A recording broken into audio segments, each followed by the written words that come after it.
Nah sekarang, alasan saya yang paling kuat, 12 tata itu dihuni oleh murid Yesus. Siapa pengganti Yudas? Kalau memang kalian bilang tidak masuk surga dia, siapa Ah, pengganti Yudas? Oke, saudara, hari ini saya mau menanggapi tantangan dari sang debaters. Dan menurut saya, sang debaters adalah seorang yang hebat dalam berdialog, dalam berdiskusi.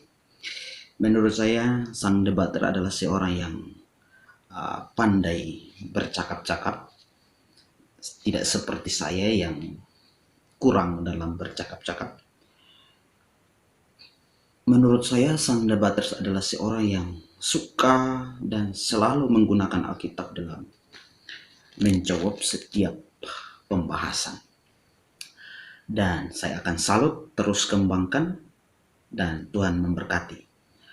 Tetapi di dalam kesempatan ini, saya juga ingin menjawab tantangan dari sang debaters. Saya di sini mungkin tidak menyebutkan ayat, ya. Tapi saya walaupun tidak menyebutkan, tapi saya yakin semua sudah ada di Alkitab dan sang debater pasti tahu tentang ayat-ayat yang akan saya sebutkan. Sang debater mengatakan bahwa tunjukkanlah siapa yang menggantikan Yudas di takhta kerajaan surga. Saya melihat bahwa ternyata uh, yang menggantikan Yudas adalah Matias.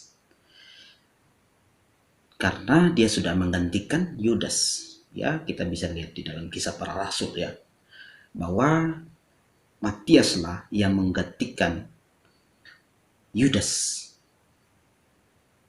menjadi pelayan, menjadi rasul. Maka itu, kalau sang debaters mengatakan bahwa siapa yang akan menggantikan Yudas di surga, saya yakin dengan sepenuhnya bahwa dia adalah Matias. Dan kalau sang debaters mengatakan bahwa tapi di dalam Lukas 22 ayatnya yang ke-29 dan 30,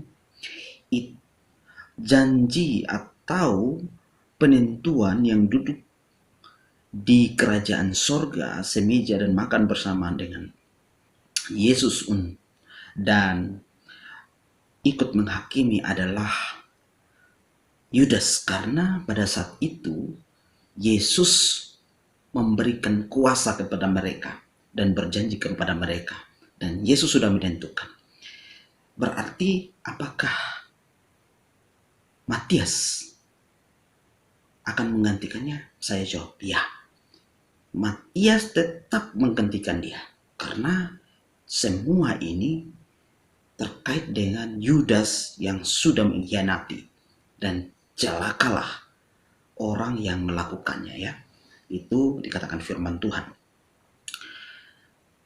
Jadi kalau sang debaters mengatakan bahwa siapa penggantinya, dan kalau kita tunjukkan bahwa Matias yang menggantikan dan sang debaters bilang tidak bisa, maka saya mengatakan ini adalah kesalahan fatal dari sang debaters. Mengapa? Karena memang waktu di dalam perjamuan malam itu Matias belum ada. Tetapi kita juga harus lihat, ya, di ayat yang ke-28 itu Yesus berkata bahwa kamulah yang tetap tinggal bersama-sama dengan aku dalam pencobaannya aku alami. Baru ayat yang ke-29 di sini, dan aku menentukan hak-hak kerajaan bagi kamu. Artinya bahwa orang yang mengikuti pencobaan sampai selesai, pada saat Yesus dicobai dan ikut menyaksikan pencobaan itu, ikut mengalami, maka dia akan diberikan hak ini. Atau Yesus akan menentukan hak ini. Dan hak-hak kerajaan atau duduk semeja makan bersama itu akan diberikan kepada orang yang atau murid yang ikut bersama pada saat pencobaan Yesus. Tapi kalau kita lihat bahwa Yudas tidak ikut sampai selesai, ini berarti bahwa hak yang ada di dalam Lukas 22 ayat 29 dan 30 itu tidak menjadi bagian dari Yudas. Karena apa? Karena Yudas tidak ikut dalam pencobaan.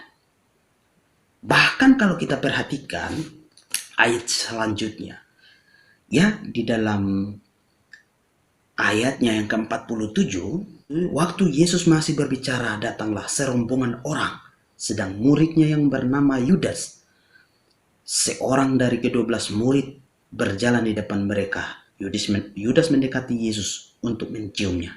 Maka kata Yesus kepada Yudas, engkau menyerahkan anak manusia dengan ciuman. Kita lihat bahwa ketika Yesus dan murid-muridnya beranjak dan menuju ke Getsemani, Yudas tidak ikut. Dan ketika Yesus mulai berdoa di taman Getsemani, Yudas juga tidak ikut. Ini berarti bahwa Yudas tidak menyelesaikan apa yang disampaikan Yesus di dalam ayatnya ke-28. Kamulah yang tetap tinggal. Ternyata Yudas tidak tetap tinggal bersama Yesus. Justru dia pergi dan meninggalkan Yesus dan murid-murid yang lain. Dia pergi ngapain? Dia pergi kepada para imam dan akhirnya menyerahkan Yesus. Nah, ini adalah dasar yang sebenarnya sang debaters tidak paham, ya, tidak paham terkait dengan ayat ini. Karena ayat ini tidak terlepas dari ayat yang ke-28. Ayat 29-30 tidak terlepas dari ayat yang ke-28. Kalau terlepas dari itu, maka semua orang yang mengkhianati Yesus harus masuk surga. Semua orang yang tidak percaya Yesus harus masuk surga. Itu konsekuensinya. Jadi janji atau yang menggantikan, atau yang memiliki hak untuk duduk dalam kerajaan dan makan bersama Yesus dan menghakimi ke-12 suku adalah Matias, pengganti dari Yudas itu. Karena apa? Kalau kita baca di ayat yang lain, kita lihat setelah Matias dipilih menggantikan Yudas, Matias mengikuti sampai selesai. Ini berarti bahwa Matias memiliki hak di ayat yang ke-29 dan 30. Karena apa? Dia menggantikannya dan setelah itu dia ikut Yesus sampai selesai. Sampai kebangkitan, sampai penampakan. Ini berarti adalah suatu jaminan bahwa Matias pengganti Yudas Iskariot yang akan duduk di dalam kerajaan dan menghakimi ke-12 suku Israel. Itu jawaban saya. Jawaban saya yang kedua adalah,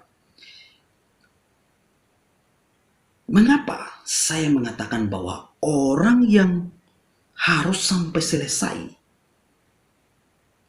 atau mengikuti Yesus sampai selesai baru bisa duduk dan mendapat hak atau mendapat kuasa untuk menghakimi. Karena di dalam Wahyu 2 ayatnya yang ke-26,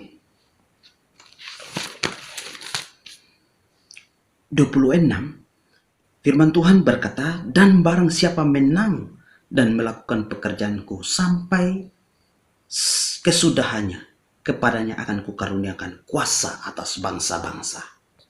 Dengan demikian, maka setiap orang yang mengikuti Yesus dan mengikuti percaya kepada Yesus,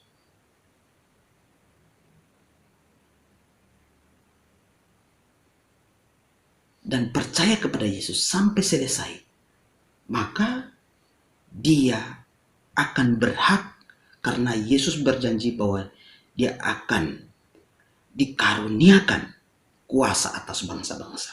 Artinya bahwa dia ikut memerintah atas bangsa-bangsa. Bahkan kalau kita lihat di ayat 27, dan ia akan memerintah mereka dengan tongkat besi. Mereka akan diremukkan seperti tembikar tukang periuk, sama seperti yang kuterima dari Bapakku, dan kepadanya akan kukaruniakan bintang timur. Di sini jelas bahwa seseorang yang mengikut Yesus sampai selesai, dia akan mendapat hak, kuasa, ikut memerintah bangsa-bangsa lain. Karena apa? Karena orang yang berhak mengikuti sampai selesai. Bahkan di ayat yang lain bahwa dia akan diberikan mahkota kehidupan ya, dalam Wahyu.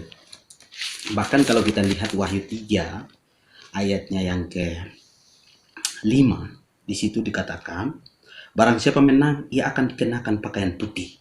Yang demikian aku tidak akan menghapus namanya dari kitab kehidupan, melainkan aku akan mengaku namanya di hadapan Bapakku dan di hadapan para malaikat. Ya. Terus kalau kita lihat Wahyu 3 ayat 12.